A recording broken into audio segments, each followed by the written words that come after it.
আসসালামু আলাইকুম। স্বাস্থ্য বিষয়ক গুরুত্বপূর্ণ আলোচনা নিয়ে আজকে আবার আপনাদের সামনে এসেছি। আজকে আলোচনার মূল বিষয়বস্তু হচ্ছে প্যানিক ডিসঅর্ডার। প্যানিক ডিসঅর্ডার কি? যারা অনেক চিন্তা করে, চিন্তা করতে করতে মাথায় প্রচন্ড পেইন সৃষ্টি হয়ে যায়, কিন্তু তারপরেও তার চিন্তা শেষ হচ্ছে না, চিন্তা করার ক্ষমতা হারিয়ে ফেলছে। এটাকেই বলে প্যানিক ডিসঅর্ডার। এই প্যানিক ডিসঅর্ডার কি? এটা একটা নীরব ঘাতক। আর এই নীরব ঘাতক থেকে বাঁচতে হলে আপনাদের জন্য আজকে কয়েকটা পরামর্শ দেব। আপনি যদি টেনশন করেন, আপনি যদি ব্রেনের উপরে চাপ নেন, অস্থির হয়ে যান, হাইপার হয়ে যান, তাহলে আপনার হরমোনগুলো হাইপার হয়ে যাবে, আপনার ব্রেনের সেলগুলো হাইপার হয়ে যাবে, আপনি অসুস্থ হয়ে পড়বেন।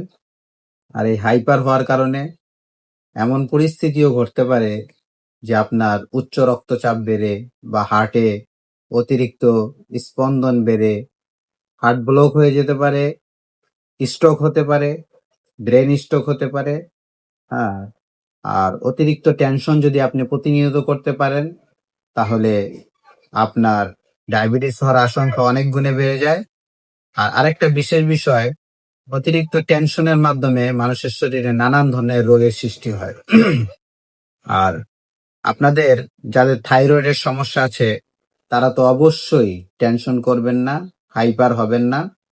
আল্লাহর রাসূল হাদিসের মধ্যে বর্ণনা করেছে যে তোমরা কোনো বিষয় নিয়ে যদি উত্তেজিত হয়ে যাও, রাগান্বিত হয়ে যাও, তাহলে শান্ত থাকো। শান্ত থেকে দাঁড়িয়ে থাকলে বসে পড়ো, আর যদি বসে থাকো শুয়ে পড়ো। কিন্তু তারপরে উত্তেজিত হওয়া যাবে না। আপনার মস্তিষ্ককে ঠান্ডা রাখুন, আপনার চিন্তা ভাবনাকে ঠান্ডা রাখুন। যতই বিপদ আসুক, বিপদকে ঠান্ডা মাথায় মোকাবেলা করুন। আপনি অবশ্যই সুস্বাস্থ্য এবং ভালো থাকবেন, এবং নানান জটিল ও কঠিন রোগ থেকে আল্লাহ তাআলা আপনাকে সুস্থ করবেন।